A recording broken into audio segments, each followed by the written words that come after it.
All right, so this week we are going to be talking about Word, which is chapter 13. All right, this is the last chapter of Word. All right, don't get so excited. I know you're all like, we've been talking about Word for 3 weeks. All right, I am ready to be done with Word. And you know what? So am I, if it makes you feel any better. So am I. All right, so it will be nice to be done with this. And we're going to be moving on to Excel in 2 weeks. All right. But anyway, so we're finishing off Word today. I'm going to start with stuff that I saw that I don't know if it's been covered or not yet. All right, but I wanted to go over those details, and I also have a few things that the chapter didn't necessarily talk about, but I think is super helpful to know how to do. So we'll come back to those at the very end. All right. Anyway, to start off, the first thing that I want to talk about is shortcut keys. All right. There are 4 shortcut keys on the keyboard that I think that you should all really have remembered. All right. There's nothing too crazy about these. All right. But they are super handy to know if you can remember them. All right. So if you don't know, and I should put a little plus sign in here, but Control C is copy. So if I were to highlight all this and hold Control on my keyboard and hit C, and then I just hit Control V, that will be paste. All right, so I now have a second copy of that. All right. Yes, you can right-click and copy, and you can right-click and paste. All right. But again, having that shortcut key is super handy to me. All right. I don't know how all of you navigate your computers. All right. But personally, my right hand is on my mouse. My left hand is kind of on the keyboard where normally it would be.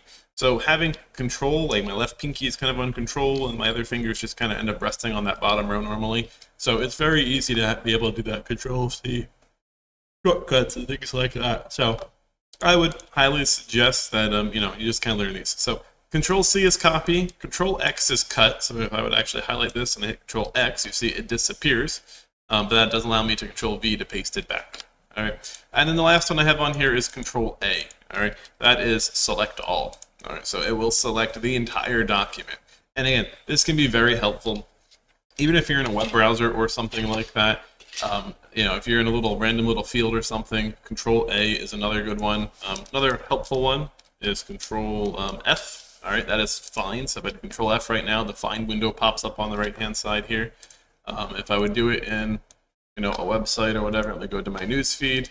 If I were to do Control F, you notice up here at the top, it pops up a little search field. So it's a very, very useful shortcut to have that I didn't have in my notes. All right, so something just to be aware of. Again, very useful to have. Not necessarily truly useful to required for you to remember them, but useful to remember. And the book also talked about Control E, all right, which is like dealing with your centering. So E is center. All right. If we actually hover over some of these things, you can see Control L is left align. All right. If we go probably Control R, yep, it's right align. And then Control J is justify. So anyway, to each their own to memorize which ones you're going to memorize, which ones you're not. But I do find those to be super duper handy. All right. The next thing is double spacing. All right. I can remember back in high school that they were like, double space your documents. Everything should be double spaced. All right.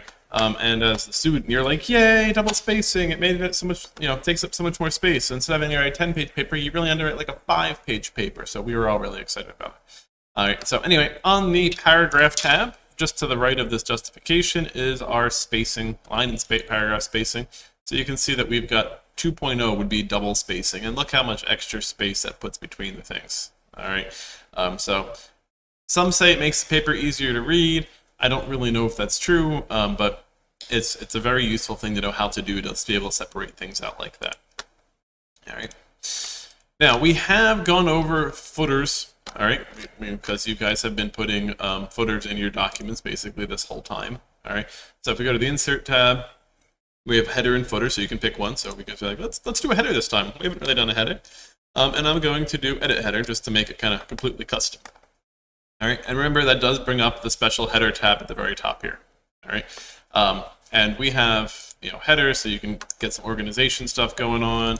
You can do date and time. You can do document info. If you want your file path or your file name. There we go. Document one. I don't know why I put them twice, but anyway, it does allow you to do that. But one very useful one to me is the page number. All right. So you can say, hey, I want to put a page number, and it allows you to say where do you want to put it. You want top of the page, you want bottom, do you want it in the margins, on the left or the right, you want it in the current position. So really, really useful. If you want to have that nice fancy little line going underneath it, it does allow you to do that as well. All right. So really kind of handy to do. All right. The other thing is this different odd and even pages. All right. So if you're printing something for like a notebook that you're going to hole punch and things like that, being able to check that button allows you to have the page number on the right for page 1. Let's close out of this. And now that we're on page 2, I could do page number on top of the page on the left on page 2.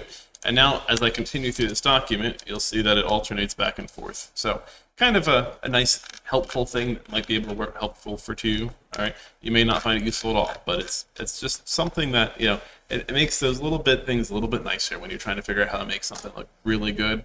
That can be one of those things. All right. All right. Next, we're going to dive into the wonderful world of references. All right. So we have a lot going on this page, references. And again, some of the stuff is not covered, but we're going to come back to that at the very end. No, we're not. We're going to do it all right now. No, we'll come back to the one at the very end. It makes more sense that way. So footnotes. All right. How many guys you've seen the little note at the bottom of the page that you're like, what does this mean? All right. So maybe I'd highlight all this and I'd say insert not an end note. That's not what I wanted. Try this again. Roll it back up. So endnote put it at the very end of the document. I want a footnote, all right, which puts it on the same page, and I could say just shortcut keys. All right, and that allows you to have this right above. If you notice where the margin is, it puts it just barely above that margin. So this is information that some people may need, but other people may not. So instead of making everybody read it, they put it down here at the bottom, so that way you can see it. And now you can see we have an I and an F, an I and a 1 there. All right, I don't really want the I there, so we're just going to delete that one. And then you can see, hey, we've got this little 1. All right, so really quite handy to have those little footnotes. All right. Now, also, bibliographies, works cited, whatever you want to call them. All right. This was a game changer for me when I learned that Microsoft Office would create my works cited or my bibliography, or again, whatever you want to call it, for me. All right. Instead of me manually trying to create it and, I need to do an APA style or MLA style or whatever the case is, finding out that Word would do all of that hard work for me was a big game changer for me. Now, someone did tell me at one point years and years and years and years ago that it was not actually accurate to the formatting styles that were required. And I don't know if that's just because they had a new APA format come out that Word hadn't adopted yet or what the case was, but someone did warn me of that. So if you are relying on this and you truly need something to be perfectly APA format, make sure you do double check it, or ask your teacher or a friend or someone who knows better than you to double check things themselves as well. But just something to be aware of. So anyway, up here we have under citations and bibliography. All right, so the first thing we do is we can actually add a source. So we hit the Manage Sources button, and you can see I don't have any right now. I have not created a source for this document. All right, now, so I'm going to create a new one. It's asking me, what are we creating? Book, journal, yeah, there are a lot of options in here. All right, I'm going to go with the easiest with a book. All right, and I'm going to be the author because, why not? Greg Betts. Drones in Education, the year of 2024, the city of Hagerstown, and the publisher is Who Cares? All right. So I can go ahead and OK. So I've got a book created now. And right there, boom, and now it shows me in APA format the citation, what a citation for this book would look like. And down here is what a bibliography entry for it would look like. So again, it's doing all that information for you as long as you can fill out the information that you need. And some of these need more information than others. Let's go with a website. You can see that we've got a lot more information there, that we now need a day and a URL and a month and a year and all sorts of fun things like that. All right. But anyway, so it does allow us to do that. So now, if I wanted to, and I would say like, hey, let's get rid of this. There we go. This is a paragraph, about drones and blah blah blah blah blah blah blah blah. And this is all stuff that I copied from my book. All right. So now I could just go up here and I do insert citation. I click on that, and then it says, hey, boom, there we go. And now it's saying, hey, here you go, Betts 2024, and that's inserting that citation for me. All right. So let's check that. Someone asked if it matters how we enter the author's name. So if I edit this, notice it did Betts, Greg. I'm pretty sure I just typed out Greg Betts here. All right, so when I hit OK, it edited it for me and made Betts, Greg. So it actually automatically flipped things around for me. So I would say it kind of matters, right? Because you do want this to be right. So yes and no, it matters. You want to check to make sure that it is the actual right formatting. I didn't even think about that when I typed it in. It just said author's name. It didn't give me a format or anything. So to me, that was first name, last name. Obviously, it really wanted last name, first name. So it realized there wasn't a comma there, so it automatically flipped them for me. Now, if you type them in the backwards without the comma, now it's going to flip them around for you again. So you do need to be kind of careful about that, and just kind of like double check things. All right. Automation is great. It doesn't matter what the automation is. If it's creating a citation for you, or bibliography, or turning your lights on, or whatever the case is, automation is great, but you still need to check it. All right. You can't just accept that automation is going to work at the perfect time every time. Just like AI, you can't just be like, well, AI told me this is the answer. It's the answer. And that's not the case. All right. AI, at least in the beginning, and I'm still sure it does do it now, lies to you. All right. There was an example of AI as a lawyer used it, and he just said, write me the brief to defend this, and the AI made up case law about this. So when the judge was checking like the case law that this guy was citing, he couldn't find it existing anywhere. It's because AI just made up the case law. So it's great, but you got to double check it to make sure that it's not lying to you and it's giving you accurate information. So please just double check things. All right, but anyway, so there. We now have it in APA format. All right. Now you can also say, well, I want a different format. So notice up here that we now have like MLA format. That's going to be the next one. Notice that one doesn't have the date associated with it. And if we just go back to manage sources, and we can see how this has changed. Our bibliography has changed now because, we have it set to MLA instead of APA. All right. So it is a very powerful tool for you to create these. All right. Now you do, I don't know if MLA requires it or APA requires it or which one does. But some of them require you to have like page numbers. And if you notice in the sources, there wasn't an option for page numbers anywhere. They just said, okay, this is the book you're using. So what you need to do is you need to right click on your citation and you can say edit it. And then it gives you the offer to add pages. So I could be like 5 to 10. And it also allows you to suppress things like author, year, or title if you need to do that for some odd reason. But anyway, now you can see Betts 5 to 10. That was the pages that I got this from. All right. So that is super powerful for you. And I said, ever since I've known this and I had to write papers, I'm like, I'm just using Word to its full extent. I might as well let it do all the hard work for me instead of me having to figure out how to do the hard work. All right, so instead of, I used to like have a website that I'd go enter ISBN information into, which would then copy it and create the citation for me and the bibliography and all the information. And it was just kind of really annoying to have to use the website and then copy things to Word, and if something changed or you decide, it just was more annoyance than it was worth. So that is why I really like using this built-in one. But again, just double check to make sure it is actually accurate. All right. Now, at the end of your document, all right, you've got this new page. I guess I've got all sorts of new pages here. I don't need those. We need to enter our bibliography. So notice there is a button that says bibliography, and it says, what do you want? You want bibliography, you want references, or do you want works cited? All right. So we're going to say, it's a works cited here. So I click that, and boom, it creates it for me. All right. So again, if I create a new one, that's not what I wanted to do. I want the new button. We're going to make this a website, and the author is Joe Smith, and the name of the web page is google.com. No, the name of the web page. We'll go with CNN.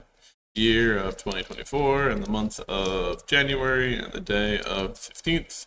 The year access was 2024, and we're going to say 10, and we're going to say the second we access today, and the medium was website. All right. Boom, there we go. We can hit OK. We've created another one. Now, when I click on this, there's an update button, so I can update it, and look, boom, there it added that next one to me for me. All right, so you do have to make sure, again, that this updates. All right, and again, you could change, like, I need a bibliography now. All right, so again, it's a super powerful tool, all right, if you know how to use it. And again, there's a lot of little nuances here and there and things like that, so you do just need to be aware of that type of thing. So really, really powerful. All right. Now, I don't know how many of you saw me do it. All right. But I wanted this bibliography on its own page. So I could have done enter, 4 times, 5 times, whatever it was that made it pop down there. All right. But now if I were to add on to this, right, I would cite more here and more here and more here and, more here. And all of a sudden now that this is just like halfway down a page. All right. So doing enters, manual enters to move things around like that is a really bad habit. All right. When you're all said and done, if you really want to do that, it gets the job done. You can change your formatting and make everything kind of look nice that way. But if you ever have to go back and edit that document afterwards, you now need to go check every one of those places that you manually put enters in to move things around to organize them. So it's really, really a bad idea. All right. Instead, we have what's called breaks. All right. So if I go to I believe it's the layout tab. Yep, it's the layout tab. All right. There is a break section here under page setup. And we have 3 main ones. We've got page break, column break, and text wrapping. All right. So page break is what we want to do. And it says mark the point which one page ends and the next page begins. All right. So if I were to delete this right now, you can see that's not what I want. Still not what I want. All right. See, I got bibliography on one page. I got the rest on the next page. That's not what I want. So I'm going to come to the left side of this, and I'm going to do. It's not letting me do it. There we go. Break page. All right. And now my bibliography is on the next page. And if I just enter one more line here, notice that bibliography still goes to the very next page. So basically it's saying this should be the very top of the document. And if we turn on our little paragraph symbols, you can see it actually does say page break right there for you. So it's telling you, hey, right here is a page break. Anything after this goes to the very next page. All right. So very useful to have. Yes, there is a shortcut key for some of these breaks. So for page break, it's Control-Enter. So hold the Control button, hit the Enter button. So if I do that, you can see we've got page break, and here's another page break. So I can do that all day long. It's just going to be page break after page break after page break. So yes, there are shortcuts for these, and again, they are to me very handy. All right, so let's just get rid of all that. So yeah, Control-Enter, boom, page break. All right, so that one's super handy. I don't know about the column break.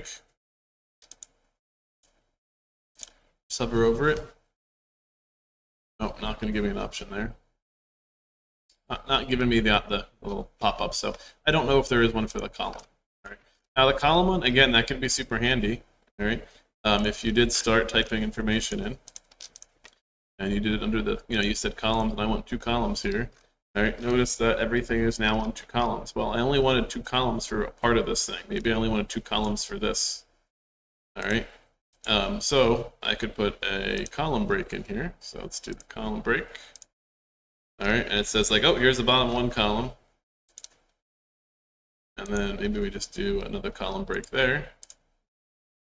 All right, so there's the bottom of the 2nd column. So column break kind of forces things to be organized a bit more how you want it than necessarily how Word is like automatically formatting it for you. So it can be, again, just a very useful thing to be aware of how to do. All right, so like I highlighted these and I did a column, and I said, hey, columns, there you go. And I said, yes, always have the column break here, and I could insert that column break there, and that's why we now have this one starting where it is. All right, so again, something that can be very handy for you. Takes a little bit getting used to. All right. Next thing, document properties. So under the File tab at the top right or top left, we have properties in here, and they normally give you pages, words, total editing time, the title of the document, tags, and comments. All right. But at the very bottom here, there's one that says show all properties. All right. So that would be right there. All right. So if we click on that, you can see that we now have a whole bunch more properties. All right. So we have comments, templates, status, categories, a whole bunch more information is going to be there. All right. So that can be helpful for you. All right. Personally, I don't think I've ever actually filled these in other than for these assignments, but your company may require you to include things like this. So it's up to you whether you're going to do it in your real life or the assignments. It is actually going to come in and look for these things, so you are going to make sure that you do get those things entered in there. All right, but that is where they are. Okay. Picture manipulation. All right, so I have a picture here. All right, this is one that I inserted earlier. Okay. Nothing too crazy, just a random picture. And I guess let's just go ahead and insert it again. So I'm gonna go insert picture. Let's go grab that battery. There we go. Boom, pops it in. You'll notice it does look a little different this time than it did last time. It's because I had to put I had manipulated the picture some. So under the picture tools at the top, under format, under adjust over here on the left, we have some options. All right. So that can be a very handy thing for you. You can be like, let's remove the background. All right. Don't think that's really what I wanted it to do. But anyway, that's what it thought was the background. All right. So you can see, and now we can actually edit this. So we can mark areas to keep. And we can actually see how that's will work. There we go. So you could say, okay, that background is really, kind of here. All right. So it's now trying to edit that to keep that background for us. All right. So it's trying to do its best for you. Some pictures it'll be too good at, some pictures it's going to do an absolute horrible job at. This is also a horrible picture to really use for this because of all the white and things. It's just not a great picture for us to try to automatically find the background. All right, we do have some corrections. So we have some sharpen and softening. We've got some brightness and contrast. All right, and you can come through and you can bring up this window on the right here. All right, so I just did picture correction options. And there's a little drop down here. Oh, that's not the one I want. These four. So you have fill and lines, you have shape stuff, you have location, you have picture correction. So there's a lot going on in here that you can do. All right. Am I going to tell you that this is the best place in the world for you to be doing picture corrections? Oh no, not at all. All right. But if you don't know what you're doing with picture corrections and you're like, man, I really just wish that this would be a little bit, darker or a little bit more this or that or whatever the option is. All right. You can come through and you can try to, tweak things slightly. All right. Again, I'm not saying at all that this is the best place for you to do this. Photoshop would be the best, or GIMP if you want the open source version. But you have to know how to use those tools. So this is giving you some quick little presets to try to get you on your way to getting this done. All right, but again, not really the best option for you. But they're going to want you to do maybe some artistic effects. There's always this crazy one. I don't remember what artistic effects it wants you to do. It kind of pixelate it for you some. That one's always kind of interesting too. All right, but anyway, so there is picture manipulation built right into Word. All right. They also have position. So where do you want the picture? All right, now let's shrink this so we can actually get some picture positioning done. So right now we are in line with the text. Do we want text wrapping? And if so in line means that there won't be any text next to the picture. All right. So no matter where I put this, there's no text to the side of the picture. All right. Pop it down here, it'll make more sense. There we go. Well, there's one line. All right. But again, it's not filling all this space in. All right. We have text wrapping options. So if I were to do, top left square wrapping, let's bring it down. So now you can see how it's filling in all of this space. I put a space in there to make this look a little better. You can see it's filling all that space into the right of that picture. All right. Now it's doing the best it can with the words that I've typed out. All right. But you can pick whether you want it in the middle. You can pick, so it's top middle. You want it in the middle. Where do you want this basically? All right. You also do have the wrap text options. So you can say, again, in line, you can do square. You can do tight, which moves stuff ever so slightly. You can do through, which says this is a paragraph about drones. So then I have to read all the way across the page, which I think is one of the silliest options there. So I don't like through. You can do top and bottom. You can put it behind the text, so now your picture is your background, which oftentimes, again, makes it really hard to read. So again, not something that I would do. You could do in front of text. Again, I don't know why you want to do that, but it is there. All right. And you can also edit your wrap points. So if you had like a diagonal picture or something, you can make it so those, the text goes over a white portion of the background. So there's, again, a lot of small tweaks that you can do. And it takes a lot of time to do all those smart tweaks, especially if you don't know what you're doing. Right now, I just want to introduce you to saying like, hey, these things do exist. So you can play with them. You can, tweak them and change things and all that fun stuff. But can also be very hard. All right. We also have the align.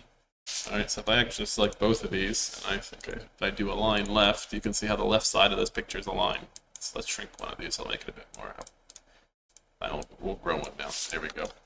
If I select both, I can say align right, and you can see how they both align to each other. Or I can align top, and now the one picture's behind the other one. All right. So the alignment tool is also really good for trying to get stuff lined up. All right. You also have changed the height of your pictures before, so if you need them both to be specifically 1 inch, you can type that in, and it will make it a 1 inch tall picture.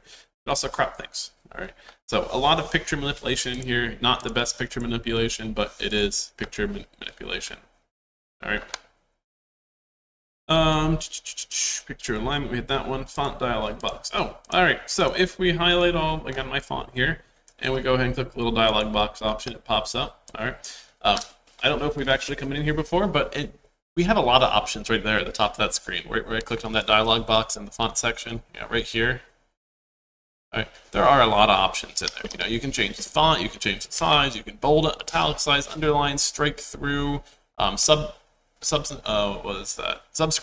superscript, lots of things you can change here. All right, but there are a few options missing. All right, one of them being small caps. All right, so if I do small caps or something, I hit OK. You can see that the T here is bigger than the H. All right, but everything is a capital letter instead of being lowercase letters. All right, you can do it all caps instead, so everything now is capitalized. You can do hidden. All right, I actually don't know what hidden does. But anyway, so you have these options for things. All right, so there is a little bit more capability that you can do here, especially when you come into advanced. You can change your spacing and your scale of things, and things like that. So there's a lot of weird things that you can do. All right. I had a student, again, not student. Back in high school, I had some friends who were like, "Oh, if you need an extra quarter page on your document, change your period size," and they increased their period size from 12 point to 13 point or whatever, and that added a whole lot of length to their document. So just kind of interesting little treats that students have come up with. I'm not saying you should do it. I'm not saying your teacher will be happy if they find out, but it is something that, weird things that you can do, again, if you dig deep enough in there and you figure out how to do things. All right. Next, we've got borders and shading. All right. So if we come to the, the design tab over here on the far right, we have page borders. All right. So if I say make this page yellow, I hit OK. Didn't do anything. Well, I did not do it. Oh, this is for the border. All right. So I could say, on these sides of the document, do the color of yellow. There we go. Now you can see that's going all the way around the entire page. All right. And if you notice, it is also every page. All right. But if I just want to do just this portion of the document, I can still go into page borders. But if I just go to border now instead of page border, now it's allowing me to do specific to what I have highlighted or things like that. All right. So we can apply just to the text. Things like that. So there's a lot more capabilities in here for page borders and things. All right. So just something to be aware of that, can be done. So there's a lot of weird things we can do with borders and stuff like that. So you do need to just be aware of when you're highlighting things and how we're setting stuff up and those types of wonderfulnesses. So yes, we do have also shading. So if you just want to shade just that portion of the document, we can give that document some shading. And then why not? Let's go ahead and give it a border. Let's go with like a nice dark blue, and we're going to. There we go. So now you can see that I've given a border and shaded that document section. And truthfully, in my opinion, by giving it the border, it actually makes the shading look purposeful. So it allows you to do a little bit more capability there. So again, a little bit of give and take. All right. To move on from this, step 5, and do I have it open still? But I will open it. All right, step 5 on the exam to me was a little bit confusing. All right. It says, start your internet browser, navigate to this website, redisplay your document, and then click the end of the paragraph that begins research topics. Include, insert a screen clipping of the website. All right, and it says, do not include the address bar or the taskbar. All right. And then they want you to also do some formatting on that picture. All right. They really don't care what picture you're inserting. All right. What they want you to do is come up here to insert and do screenshot. All right, and then do screen clipping, which minimizes the Word document, and then it freezes the screen that you're on. All right, so right now I'm on the background, but I could have gone to my Word document over here on my left screen. Here, you know what? I'll do that. And I'm going to grab this, and boom, it's just allowed me just to grab a square. All right, I'm going to do that again just so you guys can see it, since that way you can see the screen that I'm recording. So now you can see that I can kind of draw a box around things, and I can just say, oh, that's the picture I want, and boom, it just inserts just that section. All right, so that was insert screenshot and then screen clipping at the bottom. All right, this basically allows you to skip having to open up the snipping tool or whatever the new one is. I forget what it's called. Oh, just snipping tool. I don't know if they got rid of the new one or whatever. But anyway, so it keeps you from having to open the snipping tool to then create a snip, to then save it, to then insert it. It just allows you to go right from one thing to another. And that is really handy in my book. So that is a great little screen clipping option right there. All right, so question 5 to me was a little confusing, but I just want to kind of explain it to you. All right. And that overall ends the specific stuff that is part of the the assignment. All right, I'm going to create a new document here real quick. See if I remember how to do this. Boom. All right. So I now have got 5 paragraphs. Let's just paste that a few times. I've got a whole lot of documentation going on here. All right. So this is all just copy and paste. I believe it is from the help file in Word. All right. But I just needed some text so we could kind of go over some things. And the biggest thing I want to go over is the style section at the top. I do not remember these assignments talking about the style section very much. All right. But it is a super useful tool for you whenever you're working with large documents. All right. So I really highly encourage you all to use this. All right. Now let's make this a little bit more realistic. We'll do a half-inch step in there. We're going to make this a double-spaced document because, if you're going to have a long document, that's traditionally what you're going to see. You're going to have a half-inch indent on the first line, and you're just going to have 9 pages worth of documentation. Right now, it's the same documentation copied multiple times, but anyway, it is all there. All right. And if you notice, if I highlight this, it says, hey, this is normal spacing right now. This is the normal style. All right. Now, what is the normal style? Well, according to this document, normal is Calibri font 11. All right. Now, the nice thing here is if I highlight this, I change this, and you're like, I don't like Calibri. I want this to be Times New Roman. All right. I can now, so I've changed just this first little bit. All right. The biggest way you can tell the difference is Times New Roman has serifs on it. So if there's little like protrusions coming off like the P here, all right. Look at this P over here. It's just a straight line down. All right. So there's no serifs there. So if I highlight this word that has the new font, and you know what, we're supposed to be size 12, not size 11, I can right click on this and I can say update normal to match selection. So anywhere in the document that is using the normal style will now be Times New Roman size 12 font. All right, so if you now notice, everything just changed. All right, so everything now is that new font type. And again, that was me making one ever so slight change in one spot and applying it to the whole document. All right. Now, let's say again we're writing a document and you're supposed to use headings. So we're going to be like heading 1, about the author. All right, now this is one thing I don't understand. I don't know why Word defaults to this lovely blue color for Wow, and I also have a bullet point. Oh no, that's not a bullet point. It's a paragraph thing. All right, there we go. So I don't know why it defaults to this lovely blue color. All right, and again, we're Calibri light. I'm like, this doesn't make any sense to me. All right, you think I would have thought that they would have gone to some like default style from MLA or APA or something like that, but no, they decided to go to me with really weird things. All right, so what you can do is you could say, okay, I'm going to make this match again to MLA. And I was trying to quick find these, but I don't remember what they are off the top of my head. Quick try to find headings.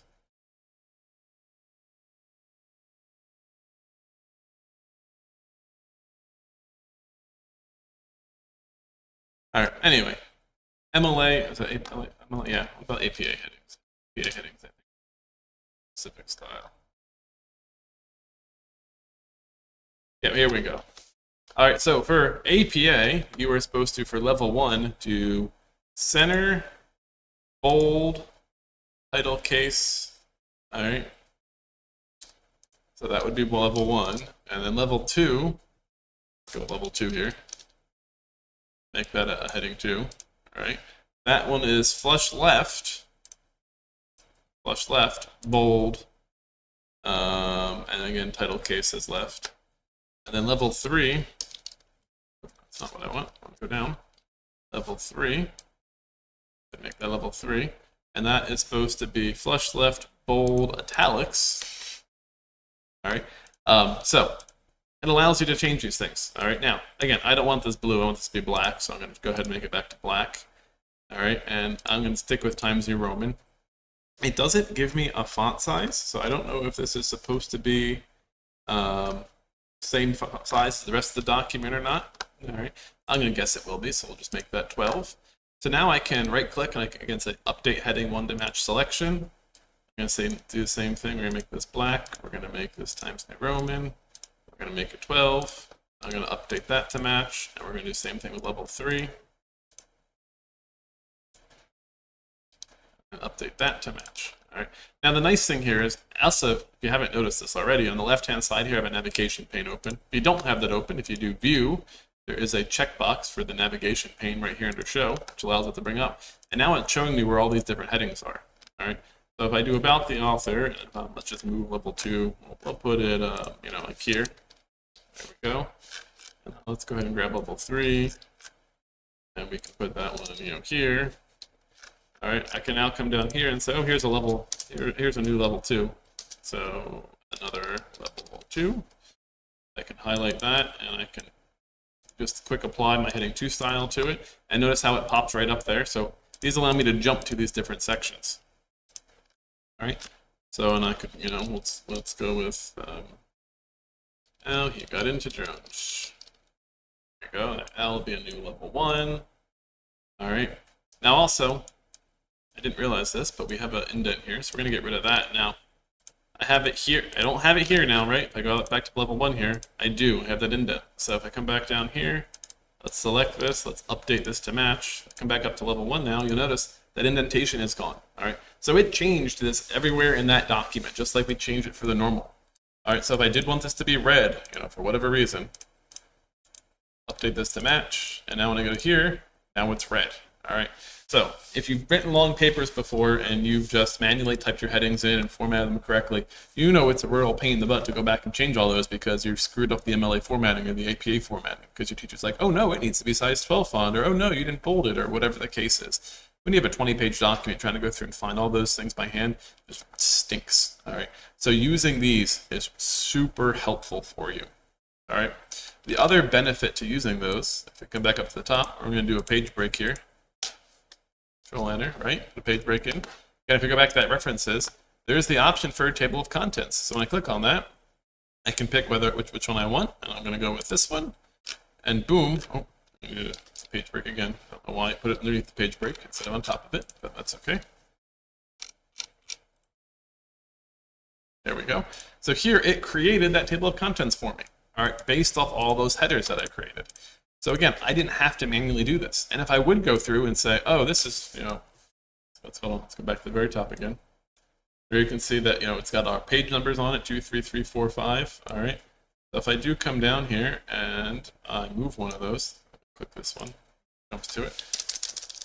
All right, there we go. About that way back to the top. Again, manual process, but if I hit update table, update page, we're going to update the entire table. Boom. Now it says, hey, this is now on page 13. All right. So you didn't have to manually go find all these headers and go, oh, it's on page 13 or 14. And when you change something, you didn't have to say, oh, it didn't change. All right.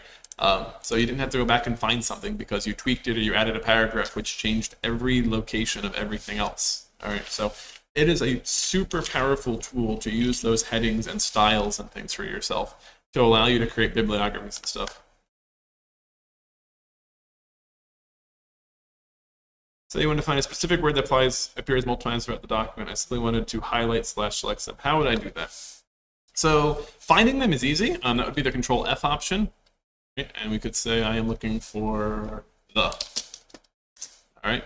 So here it's showing me that there are, I click on the results. There's too many of the results to show, but there's 248 of the thus. All right. So it is highlighting them, but it's not really highlighting them. All right. It's showing you where every word the is, but again, it's not like they're selected. It's not like I could apply a format to them right now because they're not actually selected. It's just showing you where they are. All right. Now, if you did want to specify, very specifically alter them, if we come in here and do replace, you can do more, and now you can start getting really crazy with this. I want to replace the with the word the, but I want to do font, and I want to change the color to, let's make the color blue. All right, so now when I hit replace all, there you go. Now every the in the document is blue. All right, now remember that even found thes in the middle of words. All right, maybe you're like, oh crap, I didn't want the thes in the middle of the words. All right, we can do replace again, and we can say match, find whole words only. All right, and now when I apply this, so replace all, now it's only finding those that were that are whole words. All right, so that replace feature is a very powerful tool. Again, if you can know all the specifics of it. And I mean, again, with this format, you can change font, paragraph, tabs, language, frame, like, I can highlight things, it is really, really like crazy what you can do with this tool when you really dig down deep into the options. All right. So I don't know how you would just highlight, like if you wanted to, again, not only change the font, something up here, but down here you can do it by doing a find the word, and then change it. So yeah, really, really powerful. I want to uncheck highlight, not highlight. There we go. Highlight. All right. Anyway, the highlight doesn't work quite how I thought, but that's okay. So hopefully that answers your question. So those styles are, again, they're super helpful. They allow you to make drastic changes to your document without a whole lot of work. All right, and that's the real key here to me. Now, if you did also then say, hey, I've got these things, let's just throw a bullet point in here. All right, if you notice when I highlight these, they are no longer the normal style, so you do have to be kind of careful. They are the list paragraph. All right, so again, we can change how the list paragraphs and things like that act. All right, so just kind of something to be aware of. And you can also create custom styles for yourself.